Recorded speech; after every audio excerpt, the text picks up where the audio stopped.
Hermanos, esta es la última lección que vamos a dar de la doctrina del perdón. Hay muchos detalles más, hay muchos aspectos prácticos, pero creo que lo que ya hemos presentado es suficiente para que cada uno de nosotros podamos seguir disponiéndonos a escudriñar y a entender cada vez un poco mejor, no solamente en la teoría, pero en la práctica, las implicaciones y aplicaciones de esta importancia, hermanos. Y el día de hoy quiero concluir con esta lección 11. Para ello me gustaría primero leer este versículo 35 del capítulo 18 que se encuentra en el Evangelio según Mateo. Mateo 18, versículo 35, que es la forma en la que concluye nuestro Señor Jesucristo la parábola de los dos deudores. Esta parábola que mencionamos de manera incidental en una de las anteriores. Y nuestro Señor concluye con estas palabras: así también mi Padre Celestial hará con vosotros si no perdonáis de todo corazón cada uno a su hermano sus ofensas. Hermanos, yo quiero concluir estas lecciones enfatizando el poder del perdón. Jay Adams dice lo siguiente en su obra acerca de esta doctrina: hay poder en el perdón. Las palabras "te perdono" son reales. Es decir, cumplen lo que dicen al ser pronunciadas. Al pronunciar esas palabras a otra persona, se realiza el acto, se hace la promesa y se alivia la carga de la culpa. No necesitas añadir ninguna palabra o ritual adicional para eliminar la culpa del ofensor o hacer la promesa de que no recordarás más su pecado contra él. El perdón, hermanos, realmente tiene poder.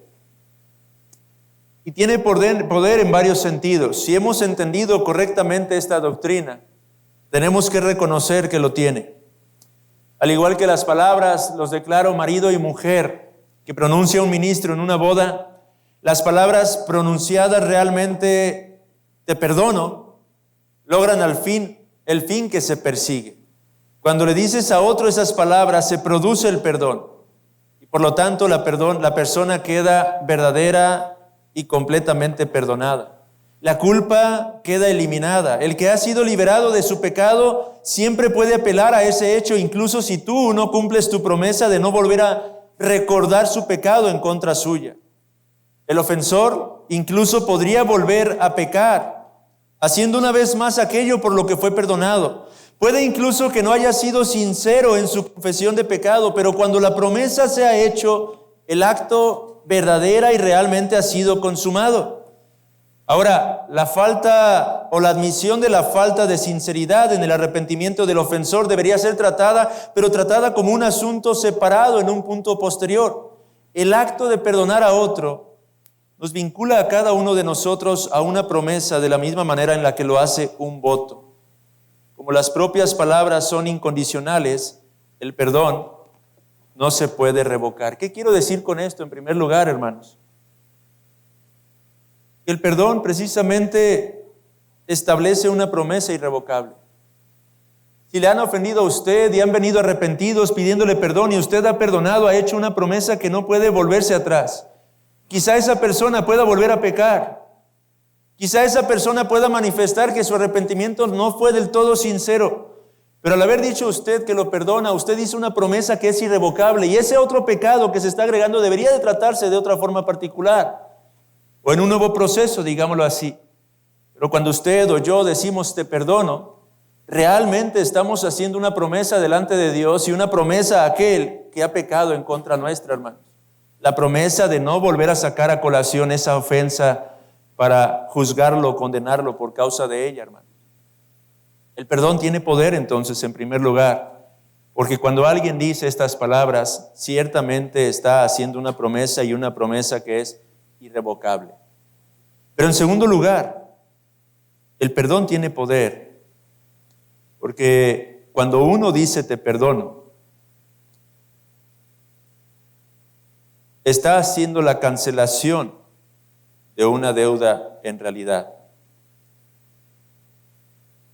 En el primer encabezado que viene en su bosquejo, aparecen dos preguntas. ¿Qué hace el perdón por aquel que es perdonado? ¿Cómo se manifiesta su poder en la vida de éste? Ya hemos dicho, amados hermanos, que el perdón le quita de encima el peso de la culpa. Lo hace eliminando la culpa ante los ojos de aquel que ha sido ofendido. Promete permanecer tan ciego a ella como si nunca hubiera ocurrido y ya no lo ve como un ofensor. En cierto sentido, al perdón se le puede llamar o se le puede considerar una transacción legal, o al menos algo parecido a una transacción legal. Cuando se perdona una deuda de dinero, por ejemplo, se cancela y el antiguo deudor nunca más puede ser requerido para pagar esta deuda. La cercanía del perdón a una transacción legal podemos apreciarla en el lenguaje de nuestro Señor, que en el Padre Nuestro asoció el perdón con la cancelación de una deuda. En Mateo 6:12, Él habla del perdón como el cancelar una deuda. Padre, perdona nuestras deudas, así como nosotros perdonamos a nuestros deudores, dice el texto en Mateo 6. Y este concepto se ha imprimido tanto, ha impregnado tanto la sociedad occidental, que hasta el día de hoy nosotros podemos hablar de una deuda o de la cancelación de una deuda como el perdonar una deuda. El perdón tiene poder, amados hermanos, porque aquel que ha sido perdonado realmente su deuda ha sido completa y perfectamente cancelada. Es la implicación del perdón. Cuando usted le dice te perdono a alguien, está cancelando esa deuda, de manera que aquel ahora tiene esa certeza de que nunca más le volverá a ser requerida esa deuda. No podemos dejar de considerar entonces que verdaderamente esta doctrina es una doctrina importante en nuestras relaciones los unos para con los otros, hermanos. No importa cuán escandaloso haya sido el pecado. Si ponemos como por ejemplo el adulterio, si el hombre fue culpable de pecado, pero es perdonado por su esposa, esa deuda ha sido verdaderamente saldada, cancelada delante de sus ojos, o así debería serlo bíblicamente hablando. O si es la mujer, aquella culpable de tal pecado, y el hombre está dispuesto a perdonarla, él está diciendo que cancela su deuda por completo y para siempre. No podrá volver a cobrar, no podrá volver a exigir que esa deuda sea pagada, hermanos. El perdón entonces tiene poder. Tiene poder porque al hacerlo se hace una promesa que es irrevocable, y tiene poder porque al hacerlo se cancela verdadera y eficazmente una deuda que se había contraído por causa de nuestro propio pecado. Cuando Dios en Cristo nos ha perdonado, Él ha cancelado nuestras deudas. De manera que ahora somos justos delante de Él. Él no va a condenarnos más, lo dice Romanos. Ninguna condenación hay para aquellos que están en Cristo Jesús. De la misma manera funciona el perdón los unos para con los otros. Por eso tenemos que destacar la importancia de esta preciosa doctrina. El perdón tiene poder. Cuando alguien ha pecado en contra suya, también tiene usted un gran poder. Le perdona. Sin embargo, cuando perdona, el poder cambia. Ahora aquel que ha sido perdonado tiene un gran poder sobre usted. Por eso algunas personas, nadie más que tú puede perdonarle. Si quiere ser perdonado, debe obtener de ti, solo de ti, el perdón por el daño que te ha infligido. Esa es una de las razones por las que Dios exige que le perdonemos. No tenemos opción en este asunto. Ya hemos hablado acerca de esto, amados hermanos, en lecciones anteriores. La causa o la razón por la que a menudo nosotros, cuando hemos sido ofendidos, no queremos perdonar es porque en nuestra conciencia sabemos que al hacerlo estamos transfiriendo un poder a esa persona. Nosotros tenemos poder sobre aquella persona que nos ha ofendido. Esa persona nos ha causado un daño. Y el poder que nosotros tenemos es que solo está en nosotros el poder descargar el peso de la culpa que se cierne sobre sus hombros. Pero cuando nosotros le perdonamos, le estamos transfiriendo ahora un poder a la persona. Si nosotros quebrantamos la promesa, esa persona podrá confrontarnos a causa de nuestro propio pecado, hermanos. Por eso es que es a veces tan común ver a las personas rehusando el ofrecer perdón a aquellos que, habiendo ofendido, muestran arrepentimiento y piden que su deuda sea cancelada. Usted del perdón se compromete a no volver a plantear el asunto. Así es como el poder pasa a él. Y la persona puede obligarnos a cumplir nuestra promesa. Si rompemos nuestra promesa de forma deliberada o inconscientemente, él podría obligarnos a nosotros a cumplirla y de hecho tiene el derecho y en algunos casos la obligación de reprendernos y llamarnos a confesar nuestro propio pecado. En el perdón, entonces, amados hermanos, hay perdón. Hay poder, perdón. Pero un poder que cambia en un sentido. Ahora, hay un aspecto más en esta cuestión. La persona a la que usted ha perdonado ahora está obligada con nosotros en gratitud, como nos enseña precisamente la parábola de los dos deudores. Obligada a cambiar su vida en adelante para vencer el pecado que inició el problema en primer lugar y obligada a reconciliarse con nosotros. Esto también es parte del poder que hay en el perdón, hermanos. Cuando alguien le ofende, viene buscando el perdón de su parte y usted lo otorga, aunque en un sentido le otorga ese poder a la persona ahora, que puede exigirle a usted cumplir con la promesa de no volver a sacar a colación ese asunto. Al mismo tiempo, también usted sigue manteniendo un cierto poder sobre la persona que lo ofendió y ese poder consiste en el hecho de requerirle que la persona se esfuerce para crecer, cambiar, corregir en cuanto al pecado en el que incurrió y que dio lugar a esta dificultad o situación entre ambos.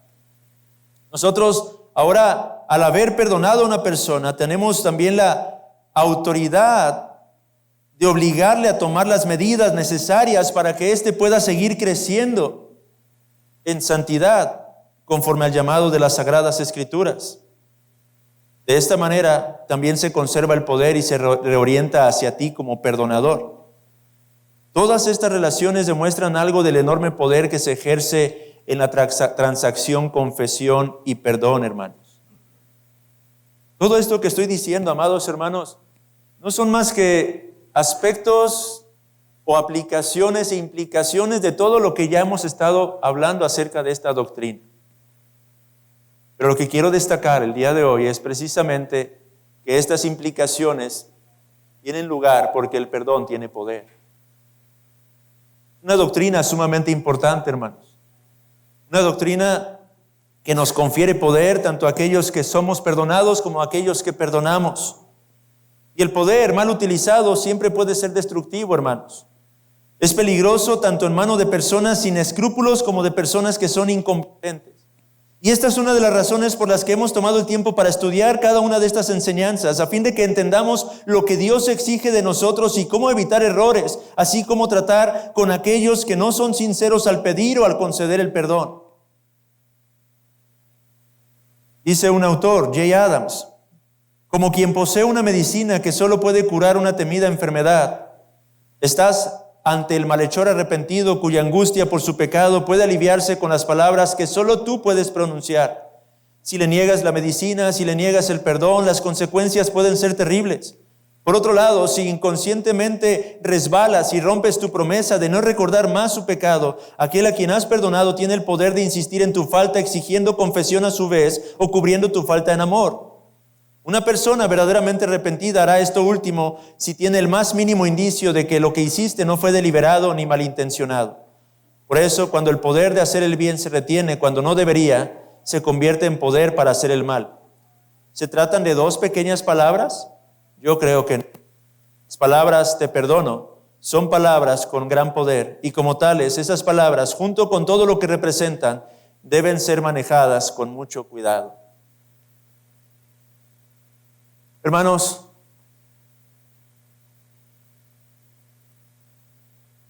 cuando surgen diferencias entre nosotros, cuando hay pecado entre nosotros, La Biblia nos instruye abundantemente respecto de cómo debemos lidiar con ese pecado. Y lidiar con ese pecado tiene como propósito o fin último la reconciliación y la restauración de las relaciones. Y para que haya esa restauración y reconciliación entre las relaciones, tiene que existir un perdón. El perdón tiene poder, hermanos. El perdón no es una doctrina que podemos tomar a la ligera. El perdón es una doctrina que ha sido sumamente confundida en nuestros días y que es mal aplicada y practicada por muchos de nosotros. Pero el perdón, bíblicamente hablando, es la única forma que Dios ha establecido para que nosotros podamos seguir construyendo relaciones sanas de este lado de la eternidad.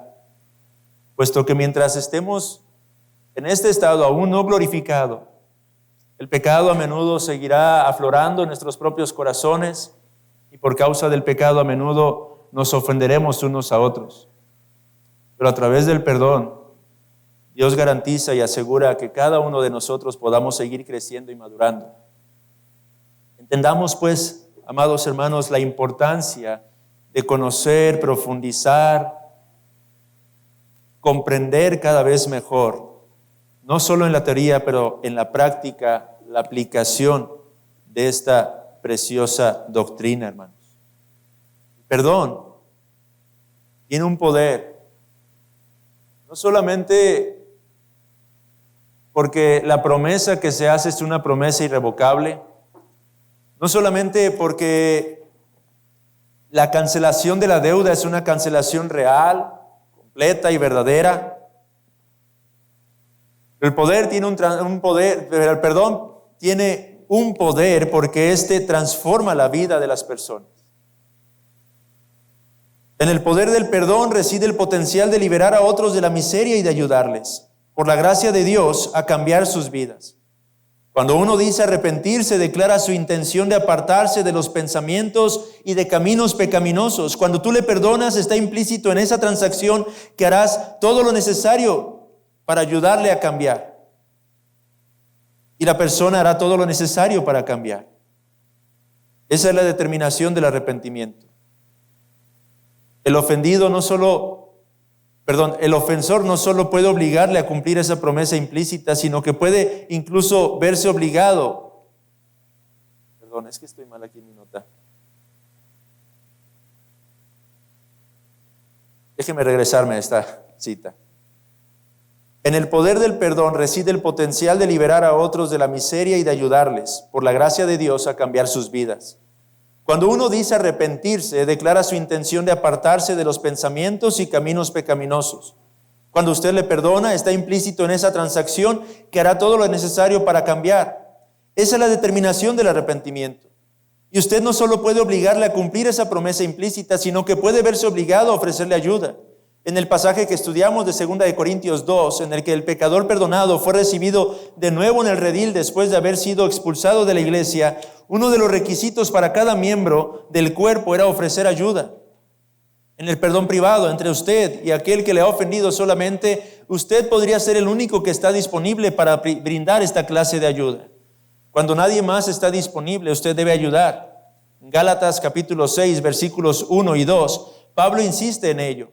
A quien ha quedado atrapado en el pecado, debilitado por ceder a él y habituado a seguir caminos pecaminosos, no le resultará fácil por sí solo salir de ese modo de vida pecaminoso. Perdonarle, por tanto, y hacerle cumplir la promesa de cambiar implícita en su arrepentimiento puede significar algo más que decir te perdono. ¿Qué estamos queriendo decir con este último punto? Bueno, que el perdón no solamente consiste en una mera transacción legal. No solamente se limita a decir las palabras y a disponernos a cancelar esa deuda. El perdón, hemos dicho ya anteriormente que es un medio para alcanzar un fin y que ese fin es la reconciliación, la restauración de las relaciones. Y en medio de la restauración y reconciliación de las relaciones también está involucrado el poder crecer juntos a través de esta circunstancia en particular en la que hubo pecado. Y ese involucrarnos juntos implica que usted que ha sido ofendido tal vez tendrá que ayudar a la persona que le ofendió a crecer en santidad. E implica de parte de aquel que ofendió la disposición a ser ayudado para seguir creciendo en santidad. El perdón es más que es más que una mera forma de tratar de zanjar las situaciones y hacer como que las cosas no ocurrieron y seguir adelante. El perdón bíblico exige de cada uno de nosotros un involucramiento real, vivo, profundo con aquellos que nos han ofendido. Esta es la doctrina bíblica del perdón, amados hermanos. Cuando se aplica correctamente, entonces podemos ver su poder manifestándose en la vida de la iglesia de Cristo. Si nosotros tan solo pusiéramos en práctica esta importante enseñanza, amados hermanos, en el día a día, en nuestras diversas dificultades, relaciones los unos para con los otros, en el hogar, esposos con esposas, padres con hijos, hijos con padres, hermanos con hermanas, veríamos realmente la obra de Dios manifestándose de una manera particular. Amado hermano, si usted ha sido ofendido por otro y ese otro ha venido arrepentido pidiéndole perdón y usted le ha perdonado, no debemos limitarnos a decir solamente te perdono. Al hacerlo hemos cancelado la deuda y al cancelar la deuda hacemos a un lado los obstáculos en nuestra relación, pero ahora es necesario que nos involucremos ambas partes, en buscar crecer, en buscar corregir. Y ese hermano que pecó contra usted, lo hizo, digámoslo así, hablándole mal, ásperamente, airadamente, y no era la primera vez, sino que han sido varias veces en las que ha tenido esos arranques. Usted le confrontó y tal hermano se arrepiente, pide perdón, reconoce, confiesa su falta, su pecado. Ahora es responsabilidad de ambos el involucrarse activamente para el crecimiento de ese hermano. El hermano en una disposición adecuada, correcta, para dejarse ayudar, guiar, dirigir por el hermano que fue ofendido, y el hermano ofendido para llevarlo a través de la palabra de Dios para que éste pueda crecer y corregir, luchar, vencer ese carácter iracundo que tal vez es algo que ha sido recurrente en su vida, hermanos. Eso es lo que estoy tratando de transmitir con estos pequeños chispazos o estas breves aplicaciones de todo lo que ya hemos estudiado en las lecciones, en las 10 lecciones anteriores, hermanos. El perdón tiene poder.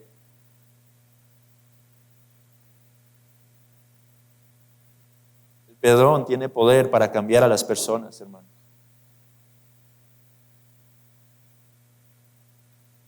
Si usted tiene alguna duda acerca de su habilidad para ayudar al pecador perdonado a cambiar, entonces recomiéndele que busque consejería con el pastorado de la iglesia o con algún otro hermano cuya consejería sea verdaderamente bíblica.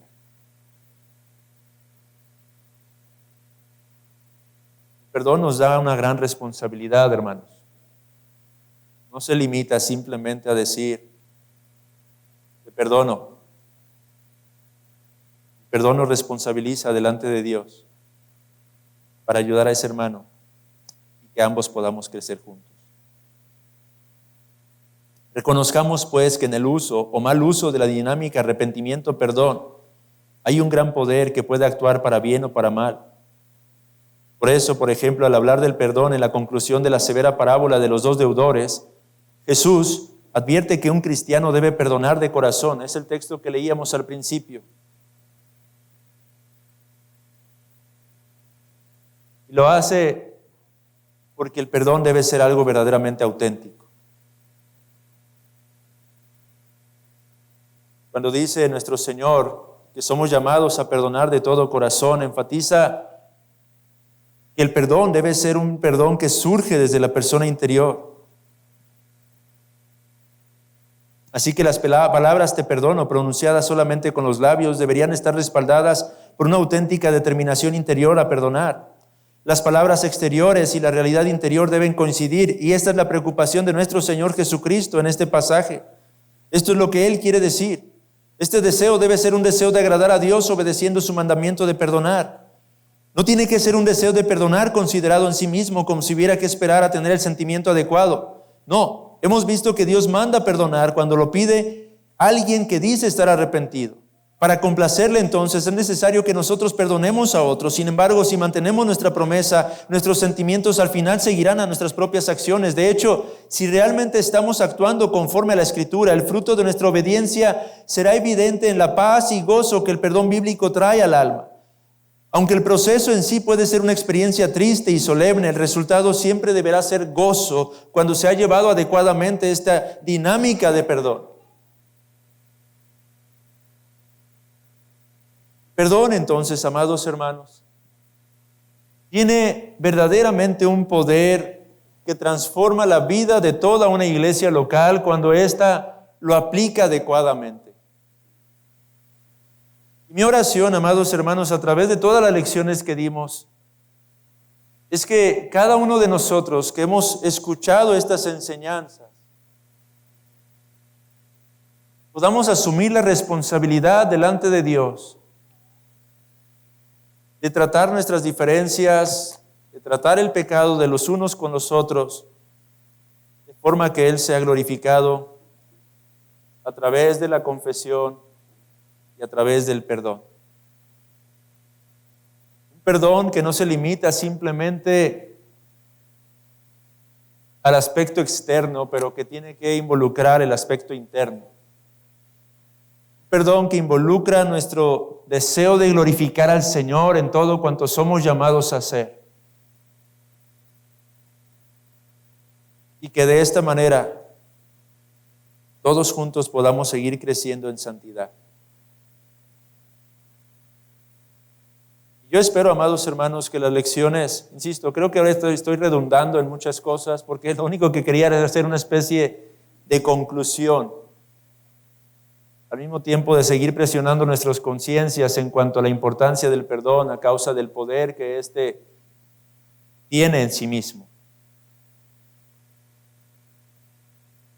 Pero yo anhelo que estas lecciones, las lecciones 1 al 10 que se estuvieron impartiendo, realmente puedan ser útiles o hayan sido útiles para aclarar y corregir las ideas erróneas que pudiéramos tener.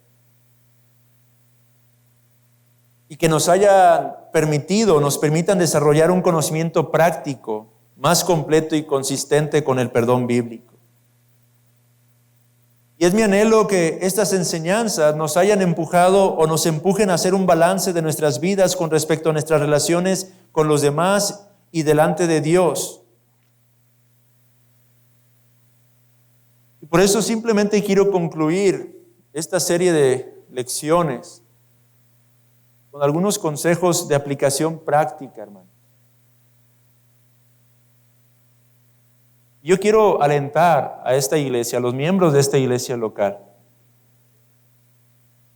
a que cada uno en lo individual se tome un tiempo y haga una lista en una hoja de papel con 3 encabezados. En primer lugar, piense, amado hermano, hay personas a las que usted le ha hecho daño y a las que no les ha pedido perdón.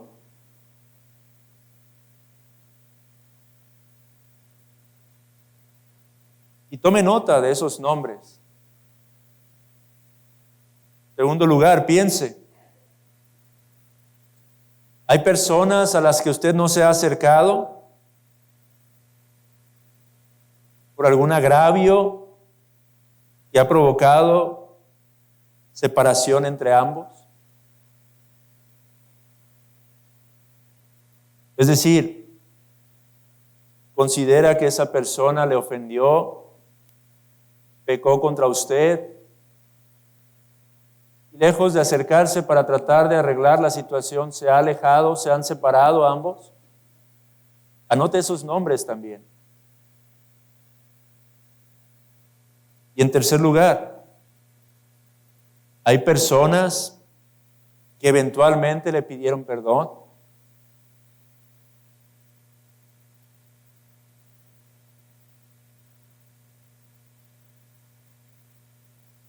A quienes usted se negó el concedérselos. Tome nota también de esos nombres.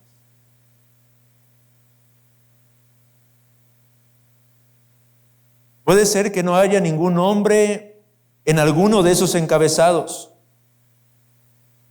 Pero tengo por cierto, amados hermanos, que cualquier verdadero cristiano que no haya sido instruido adecuadamente en cuanto a los pormenores de esta importante doctrina y que por un tiempo ha vivido en comunión con otros pecadores del hogar, con toda probabilidad tendrá más de algún nombre que escribir bajo alguno de esos encabezados. Y yo le exhorto, amado hermano, a que ore seriamente antes de hacer esas listas.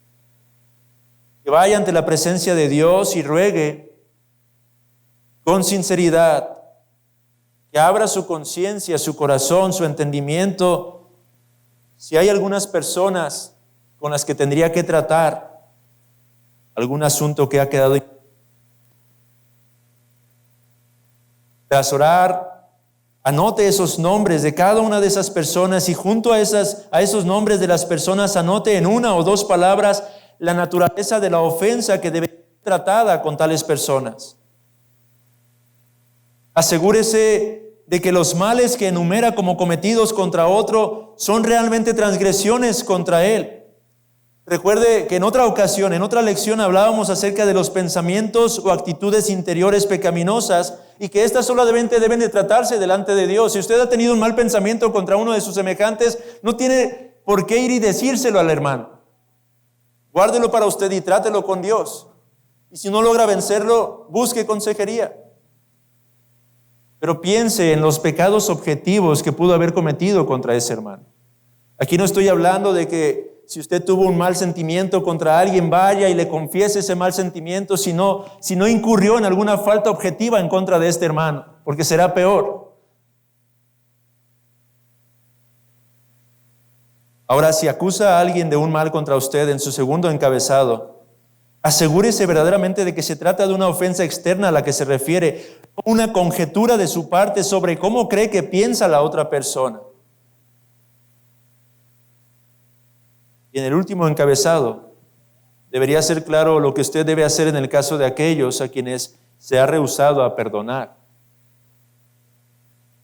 Una vez que ha tomado esta lista, hermano, una vez que ha notado esos nombres, que ha orado, que ha tomado nota de los nombres, que ha objetivizado esas faltas, esos pecados, esas ofensas, ahora establezca un orden de prioridad para ponerse en contacto con esas personas. Encabezando la lista, sugiere un autor con los nombres de las personas con las que menos desea ponerse en contacto. Luego, antes de hacer el primer contacto, ore sobre esa persona, pidiendo a Dios que bendiga incluso la llamada o la búsqueda de esa persona. Y procure llamar a cada una de esas personas por orden, concertando una cita para hablar con ellas. Es mejor si lo hace en un lugar neutral, como un restaurante o algún café. Suelen ser estos los mejores sitios para reunirse con aquellas personas, sobre todo con las que tenemos alguna complicación muy particular. ¿Por qué? Porque si la situación realmente está exasperada, es menos probable que en ese lugar público estallen. Es más probable que se contengan, puedan ser mesurados al momento de querer hablar. Ahora, si lo contacta vía telefónica o por mensaje y la persona le pregunta ¿para qué quiere reunirse con ella? No entre en discusión con ellos a través del teléfono o de los mensajes. Simplemente puede decirle algo así como: este asunto es demasiado importante como para tratarlo a través de este medio. O realmente me gustaría hablar contigo cara a cara sobre este asunto en lugar de intentar discutirlo vía telefónica o vía mensaje. Hermanos, esto es importante. Hoy en día estamos tan mal acostumbrados a los mensajitos. Las cosas deben de tratarse de frente.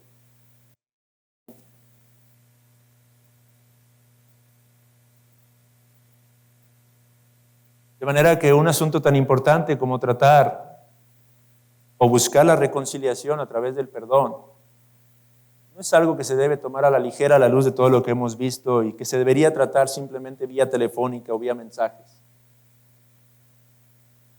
Concierte esa cita para tratar de hablar con la persona.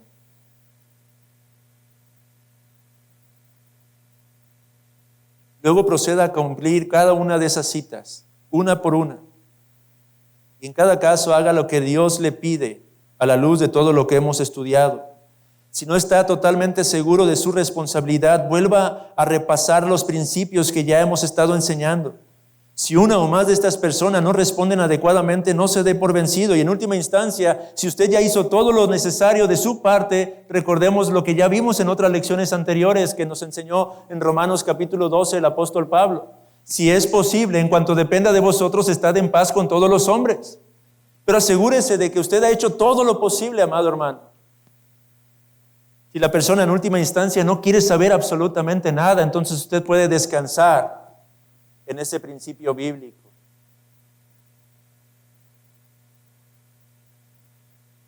Y una vez que usted ha aclarado todo este tipo de asuntos,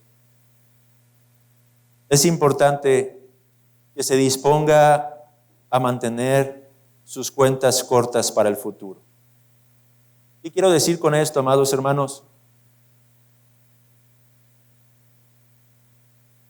La doctrina del perdón es algo que deberíamos de aplicar continuamente, día tras día.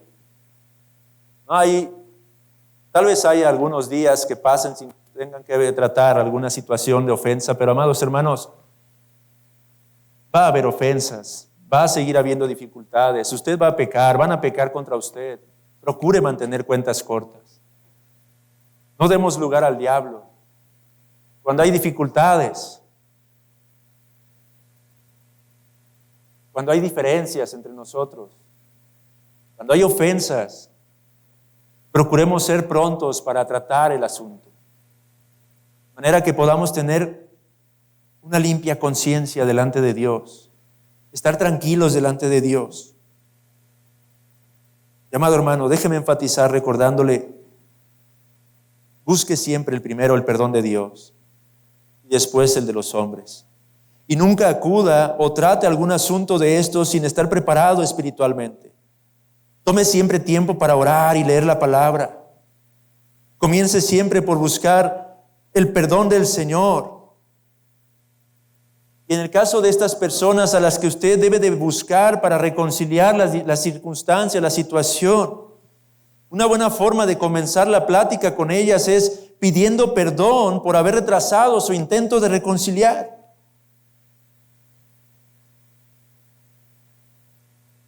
Y no olvide siempre, amado hermano, por sobre todas las cosas, mantener un espíritu humilde y enseñable.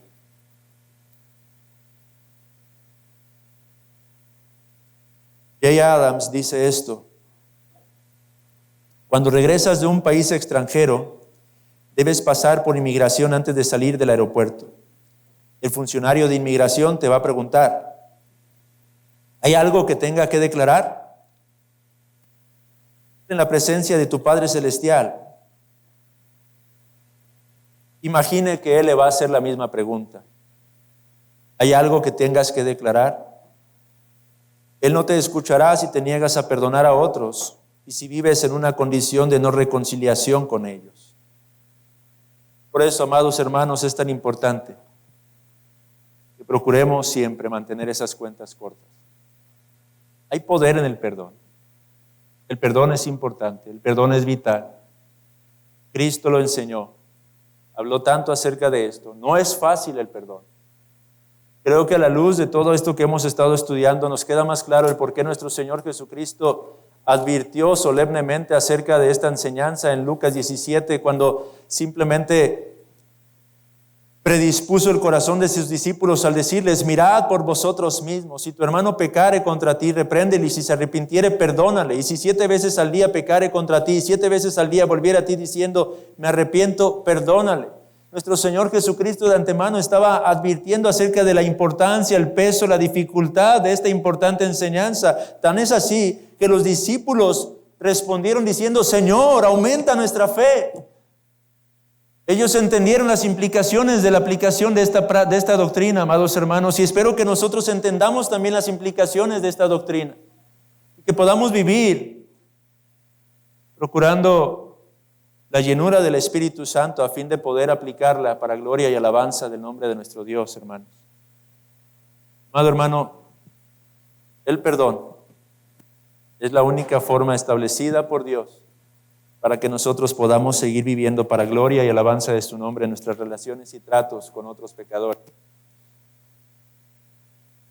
De pronto para perdonar. De pronto para buscar el perdón.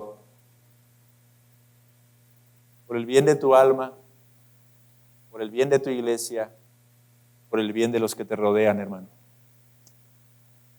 Ir al Señor, despertarnos a la necesidad de aplicar estos principios, que más de alguno en esta iglesia local realmente se disponga a hacer esta última tarea, hermanos. Busquemos estar a cuentas dentro de lo que nos permita el Señor. Y a partir de ahora procuremos siempre mantener nuestras cuentas cortas, hermanos. Con esto concluimos estas lecciones, hermanos, acerca del perdón. En mi caso retomaré lo que me falta de los principios bíblicos para tratar el conflicto. Todavía deseo hablar algunas cosas. Hay una enseñanza más respecto al aspecto práctico. Se titula Busca ser un pacificador. Las otras enseñanzas tienen que ver con principios para tratar con los falsos maestros, principios para tratar con la controversia, lidiar con las diferencias doctrinales que a menudo enfrentaremos con otros amados hermanos y aún quizá entre nosotros en el ámbito de la iglesia local. Yo espero que estos principios puedan seguir ayudándonos a madurar, a crecer, a seguir aprendiendo y desarrollando el carácter de Cristo en nuestro trato con nuestro prójimo, amados hermanos. Déjenme hacer una oración al Señor